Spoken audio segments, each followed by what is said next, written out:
आचार संहिता लग गई थी। आचार संहिता लगने के बाद सीमेंट फैक्ट्री में विधायक जी दलाली बंद हो गई, और दलाली जो ही बंद हुई तो ही किसानों का समझौता हो गया के सामने।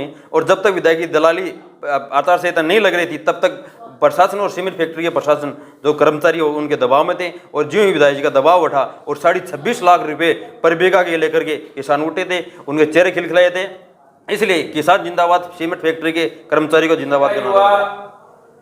शख्स की बात करते हैं, सरपंच की भूमिका आकर दायित्व भी है, निभावे ही।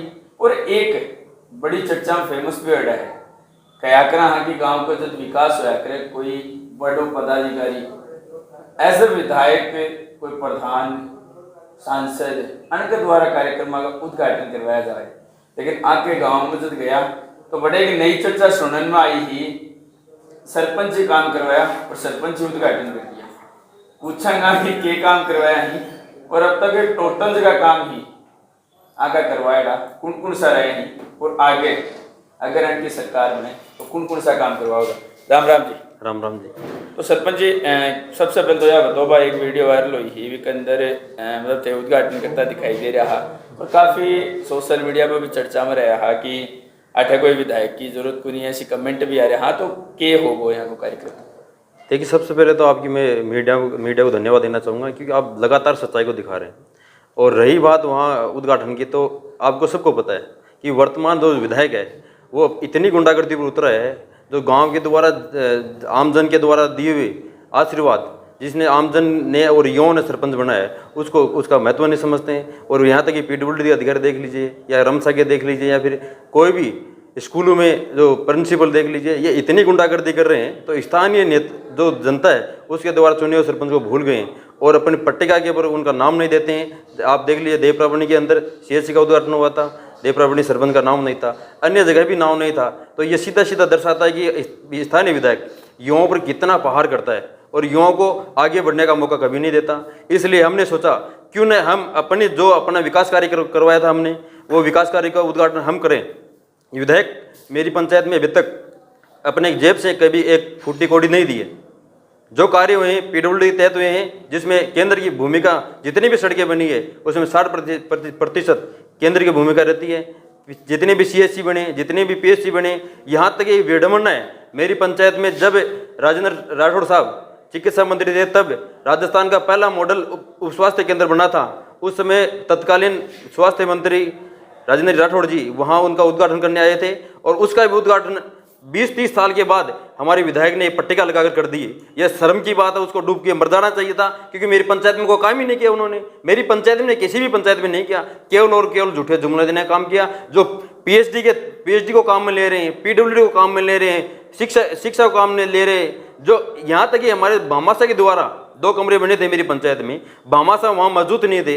मैंने भामाशाह से बात की थी, मदन लाल जी सैनी से, और जो राकेश जी अग्रवाल है उनसे बात की थी। उनकी अनुमति बगैर भामाशाह का कमरों का उद्घाटन कर देना मेरे ख्याल से ठीक नहीं था। यहाँ तक कि जो भामाशाह मेरे पक्ष में मेरे साथ भी खड़े थे, मैंने उद्घाटन किया, और जितने भी काम थे वहाँ मैंने उद्घाटन किया, और विधायक का उसमें कोई रोल नहीं था। स्कूल में फूटी कौड़ी नहीं दी। 15 साल हो गए स्कूल की 4 दीवारी के लिए, जिस स्कूल में उद्घाटन करने के लिए गए थे, अभी तक वो 4 दीवारी भी नहीं बनी है। पिछले दिनों हमने कोशिश की, उसका बगावत करने के बाद एक थोड़ी सी वो खाली खोदने के काम किया, लेकिन उसमें भी कुछ भी नहीं किया। केवल नीम खोदी है, काम नहीं चालू हुआ अभी तक। एक मैं बता दूं कि बागोरिया की ढाणी जो है बनकर बढ़ेगा सरपंच ही, और बैठे जो ढाणी में मैं गया तो एक चर्चा सुनने में आई है कि स्कूल में डांसर, बड़ी बात है कि छोटे स्कूल के अंदर डांसर का भी कई कार्यक्रम हुआ, और बागोरिया की ढाणी में यहाँ का प्रयास किया गया, वह विफल होया। तो ये बात पर सरपंच जी कह रहा है, वह बताइए। देखो, शिक्षा के मंदिर में एक विधायक को ये संदेश देना चाहिए कि मैं शिक्षा के मंदिर, शिक्षा की बात होनी चाहिए। किसी मोटिवेशनल स्पीकर को वहाँ बुलाना चाहिए था, या फिर बड़े शिक्षाविद को वहाँ बुलाना चाहिए था। ऐसा ना करके के संगीन जो डांस वहाँ जो स्कूल में किया गया, स्कूली बच्चों के सामने किया गया, क्या ऐसे विधायक आने वाली युवा पीढ़ी को क्या सिखाएंगे? और युवा पीढ़ी अगर ऐसे चलता रहा तो आने वाली युवा पीढ़ी का नौलगढ़ में भविष्य खराब है। लेकिन मैं समझता हूँ युवा सब कुछ समझ चुके हैं। आने वाले जो 25 नवंबर है, इसका जवाब विधायक को ऐसा मिलेगा, विधायक सोचने पर मजबूर हो जाएगा। जिस तरह से युवाओं के ऊपर कुठाराघात किया है, जो भी युवा सरपंच बने चाहे जनप्रतिनिधि आगे बढ़ने की कोशिश करते हैं, उन पर झूठा मुकदमा लगाकर, आपने सुना होगा मेरी पंचायत की बहन को बहला फुसला करके मेरे ऊपर कैसे उसको पीछे दौड़ा करके और SC/ST का केस लगवाया था।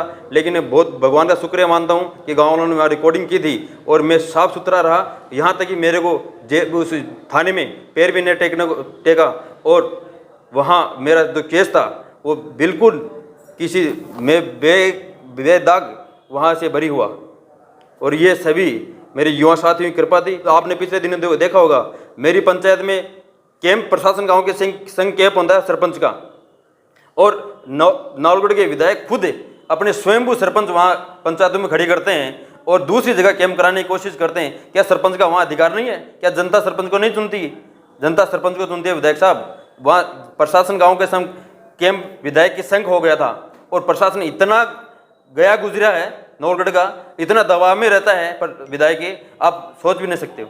बिल्कुल यह बात तो है जी कि आपके द्वारा जितना भी संघर्ष किया गया हर जगह कार्यक्रम के बारे में बताएं ही, शिक्षा का मंदिर की जगह तारीफा करी। तो अब बात करें कि बीजेपी सरकार यदि ये बात बने है तो आपकी पंचायत में नहीं पूरे नवलगढ़ शहर में के काम हुए। इससे पहले बड़ो सवाल यो है कि विधायक बार बार नाम आ रहे हैं विधायक विधायक विधायक, तो के आके गांव में यहाँ का कोई काम भी है कि जी के अंदर विधायक की वजह से वो काम नहीं हुआ है? कभी कोई काम? हाँ, विधायक की वजह से हुआ है। मेरी पंचायत में बहुत बड़ा काम हुआ है। भाई को भाई से लड़ाने का काम हुआ है। पिछले दिन देखा होगा मेरी पंचायत के युवाओं को मेरे साथ झगड़ा दिया था, मेरी बहन को मेरे साथ झगड़ा दिया था। भाई को भाई के से लड़ाने का काम मेरी पंचायत में देखने को मिला है और एक द्वेषता युवाओं को आगे नहीं बढ़ने का काम भी इस विधायक ने मेरी पंचायत में बहुत बड़ा किया है। ये 2-3 काम विधायक जी ने किए। अब बात करें कि अगर भाजपा सरकार बने हैं तो आप नवलगढ़ शहर से के काम मतलब करवाने की अपेक्षा रखो कि के काम हो जाए? देखिए, जो 21 तारीख को युवा सम्मेलन होना है नवलगढ़ में, ये युवा सम्मेलन नवलगढ़ के बदान जोड़ को बचाने के लिए होगा, नवलगढ़ की हवेली को बचाने के लिए होगा। नवलगढ़ में तो जगह जगह सिविल लाइन के नाम से जो 10 सालों से गड्ढे पड़े हुए हैं उनको मिटाने का होगा। जगह जगह पानी भराव हुआ है नवलगढ़ में, उसका निपटारा करने के लिए होगा।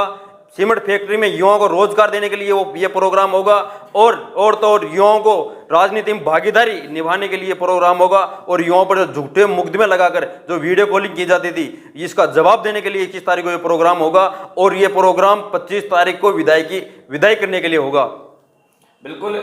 सबसे बड़ा सवाल एक सामने हो रहा हो कि 3 या 4 दिन पहले विधायक जी प्रेस वार्ता करी है के अंदर एक सवाल रखा सीमेंट फैक्ट्री को जो आंदोलन है बिन लेकर कर सीमेंट फैक्ट्री पर चर्चा करी है कि सीमेंट फैक्ट्री में पहले जनता के द्वारा नारा लगाया गया प्रशासन मुर्दाबाद विधायक मुर्दाबाद जी देने मतलब फैसलो सीमेंट फैक्ट्री को आ चुके हो तो भी के अंदर सीमेंट फैक्ट्री जिंदाबाद और प्रशासन जिंदाबाद। उनका सवाल था कि विधायक जिंदाबाद वहाँ क्यों नहीं हुआ, इस पर क्या राय है?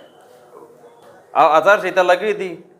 आचार संहिता लगने के बाद सीमेंट फैक्ट्री में विधायक जी दलाली बंद हो गई और दलाली जो ही बंद हुई त्यों ही किसानों का समझौता हो गया के सामने। और जब तक विधायक की दलाली आचार संहिता नहीं लग रही थी तब तक प्रशासन और सीमेंट फैक्ट्री के प्रशासन जो कर्मचारी उनके दबाव में थे और जो ही विधायक जी का दबाव उठा और 26.5 लाख रुपए पर बीघा के लेकर के किसान उठे थे, उनके चेहरे खिलखिलाए थे। इसलिए किसान जिंदाबाद सीमेंट फैक्ट्री के कर्मचारी को जिंदाबाद का नारा लगाया था। बिल्कुल, बहुत बहुत धन्यवाद।